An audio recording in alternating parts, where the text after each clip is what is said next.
Hi, I'm Bob, and you, my friends, are in the United States of analog.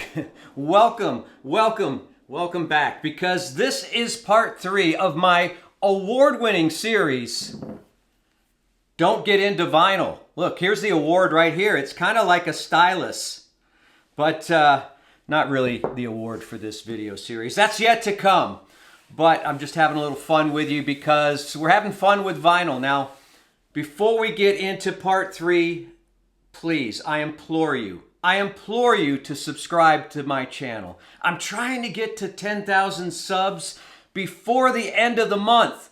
And it's going to be tight. It's going to be tight. It's February. It's a short month. I'm trying to get to 10,000 subs because I'm trying to fill a hole that was left in my heart because my parents never hugged me or said they loved me. They did. They just never said it or did it. But you can help fill that void by subscribing, liking, hitting the notification bell, and doing all that stuff that you do. It really means a lot. It doesn't cost anything. It's all free. Just subscribe. It'll be worth it. Okay, vinyl. Now listen. I've been accused of being a little cliquey with this series, with the thumbnails, because I don't want you to get into vinyl. Does that make sense? I want you to be in this hobby, but I want you to manage your expectations because vinyl's expensive. It takes patience. It takes some know-how. It's time-consuming. Well, that's patience, right? And it's expensive. I said expensive twice, and that wasn't an accident. It's doubly expensive. Records are expensive, turntables are expensive, cartridges are expensive to replace. Listen, there's all kinds of pitfalls in the vinyl world, and I just want to manage your expectations before you get into it. But you're in part 3 right now, and that means after part 1, you committed to getting a turntable, and after part 2, you know how to maybe calibrate the turntable and do some of the technical stuff. We're going to look at how to store vinyl, how to take care of your vinyl, clean it, store it. We're going to talk about some of the cool accessories that don't cost a lot of money that will help with the enjoyment of playing vinyl. And we'll just kind of wrap it all up. I don't know if there'll be a part 4. You never know. Maybe this will go on, and I actually will win an award like this one. Actually, this is an award my wife won. All right, so here we go. Let's talk about storing vinyl. Let me show you how the pros do it. Well, some of the pros anyway. Let me get a record out of here from the collection. Oh man, this is a banger, right?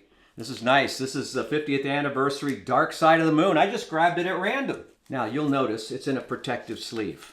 All right, and that's the way the pros do it. I also like to carefully peel off the hype stickers from the shrink wrap and then reapply them to whatever outside cover I've bought. I think back on all the albums that I threw the hype stickers away, and I wish I had them. This way I get to keep them a little longer. They might not always be there, but I think it's a good way of keeping the hype sticker. But you got to be very careful when you peel them off. Some come off easier than others. So you've got your basic record. On the back, you can see that I have the album itself in a rice paper sleeve outside of the album cover. Why do I do that? I learned this from Mike at the In-Groove in Phoenix, Arizona. Hey, Mike. Now, the reason we do this is because we've repacked this into a rice paper anti-static sleeve. Most records come shipped in paper sleeves. And guess what paper is? Paper's wood. It's just another form of wood. And what does wood do? Wood scratches vinyl. So we want to get the vinyl out of the paper sleeve into a rice paper sleeve. And I get a lot of mine at Walmart because it's like 20 bucks for 25 rice paper sleeves and 25 clear covers. So I do that. Sometimes I'll buy, good MoFi ones or whatever. But I think most rice paper sleeves are created equal. You can fight me in the comments below. Oh, also in the comments below, let me know where you're from and say something nice. Okay, yeah, so the record goes in here. Now why do we do that? There's a few reasons. No one likes split seams. A split seam is when the record starts coming out through the edge of the cover due to shipping and handling or just bad storage.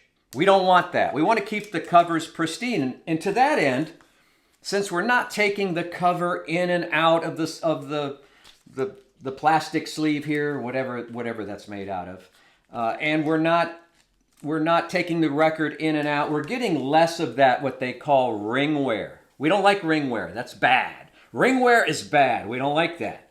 And so we're kind of cutting down on that. We're kind of cutting down on handling the sleeves with our hands somewhat. And I think there's less chance this record is going to warp if it's outside flat between the back of the clear cover and, oh, now see, I just tore that. And I think there's less chance for warpage this way. You know, when you look at especially a gatefold record, you see it's kind of, you know, wider here and thinner down here. So it depends on how your cover is constructed. This way, it's nice and flat on the back. You can read the label, you can take the record out, and you don't have to worry about handling the cover so much. All right, moving on to cleaning styli and cleaning records, because it's very important that all your stuff is clean, including your turntable and your equipment, because it all affects the sound. All right, we want to have the best sound possible when we're listening to vinyl. That's why we're in this game. We want optimal sound. All right, cleaning records. It can be simple, it can be complicated, it can be inexpensive, it can be very expensive. We can start with a $10 anti-static brush. And by the way, I'll have some links in my description of some, you know, cool, kind of less expensive products that you can buy through my Amazon affiliate link. I get a little pittance when you buy through me. It doesn't cost you any more, don't worry. I wouldn't do that to you because we're compadres. Yeah, about $10 for something like this. Pretty self-explanatory. Some of you older guys might remember the old disc washers back in the day. Same concept, just a little more anti-static, a little more affordable. Then I moved on to like a spin clean system, which is somewhere between maybe 60, 70, 80 bucks, where you're actually dunking your record. Well, you're not dunking your record, but you're putting your record in a solution.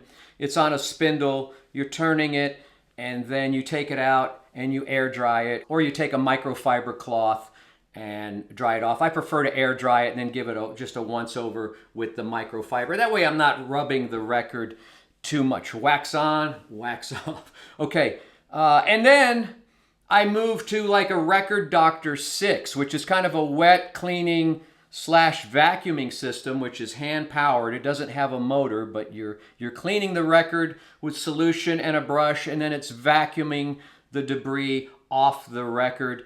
It's a little time consuming. It's a lot loud. The Record Doctor 6 is a great machine. It's affordable. I recommend it. And that's another way to go. And then we move on up to the many hundreds and the many thousands of dollars with ultrasonic cleaners. I don't have any of those. I would love to. The records that I've heard that have been ultrasonically clean sound very good, but it's way out of my price range. So I'll stick with my Record Doctor, link in the description. The one thing I wanted to caution you about in general about cleaning records is there's gonna be some attrition. Unless you're really, you know, you've got good mitts, you got good hands. Maybe you're an ex-receiver in the NFL and you just never drop anything. But I've dropped a few records during the cleaning process. You're dealing with sometimes wet records, you're taking it in and out. So our whole goal in vinyl is to handle the record as little as possible. That way we mitigate, hey, that's a nice word, we mitigate the chance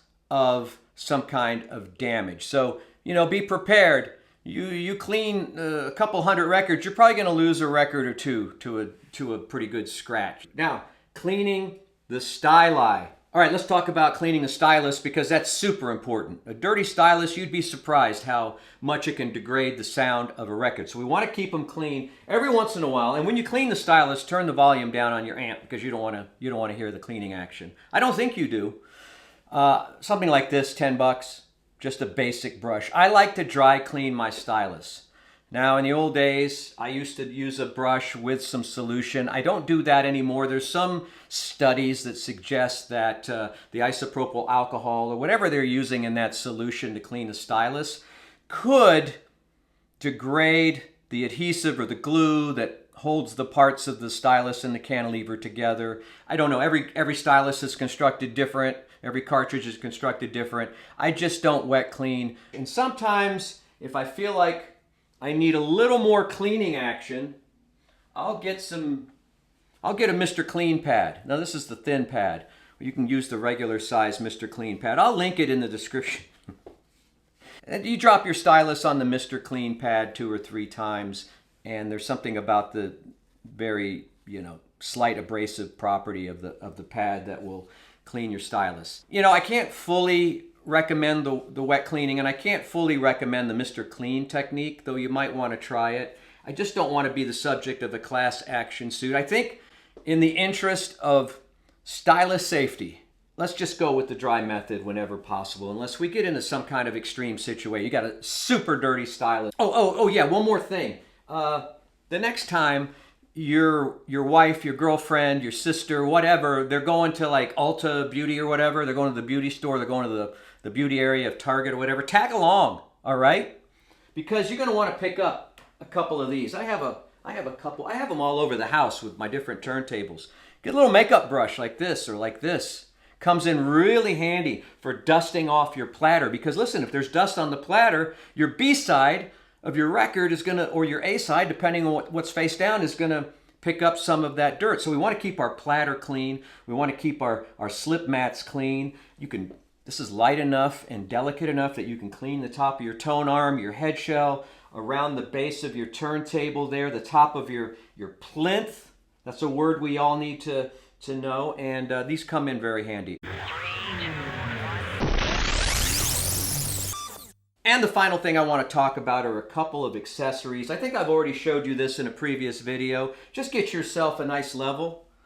Your turntable has to be perfectly level at all times, or the adjustments that you've made are going to be null and void. They're going to be worthless, because you don't want a tilty turntable. The other accessory I use on all of my turntables are these record weights.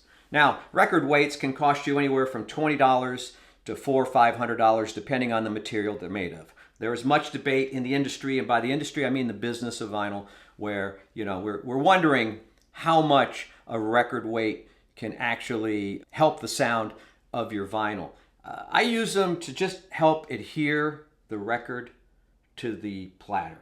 And sometimes you might get a record that's slightly cupped or whatever. A nice heavy weight can help kind of compress that. Some of these are friction devices. They're called clamps, and it just clamps down on your spindle. It's not as heavy as something like this. This one's cool. This one's gold tone. I got it because my Techniques turntable has a gold tone arm. And this one has a bubble level built in. So that's kind of nice. That's not expensive. Check the description.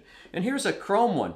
The other thing that I use the record weight for as a little bit of a hand crank. If you've got a belt drive turntable, especially if that belt drive turntable has like one of those tubular belts as opposed to a flat belt, sometimes when you hit start, you'll hear a little skip. As the platter and the belt start up, there'll be a little slippage there. Not with every turntable, but my MoFi upstairs does that. It's a little annoying, but it's not damaging anything. You know what I do? Before I hit start, I put the weight on, and I just go a quarter turn, then hit start as I'm turning it. I give it a little boost with this. Oh, and make sure that your record weight has some kind of soft material or felt or rubber or something, silicone on the bottom, so that we don't get ring wear on our labels, all right? Because that would be a shame. So that's it. If I haven't scared you off yet, welcome.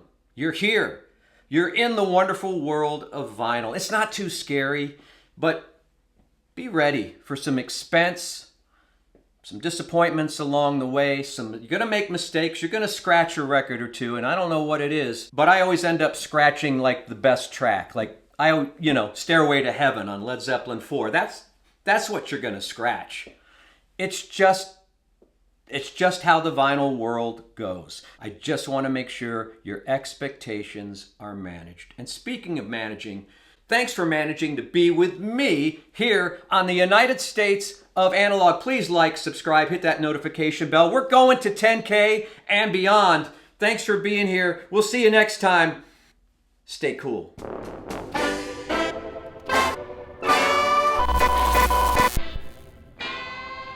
Hey, Dylan, Oh, Dylan, come here. Give Dad a hug. Come on, come here. Come on.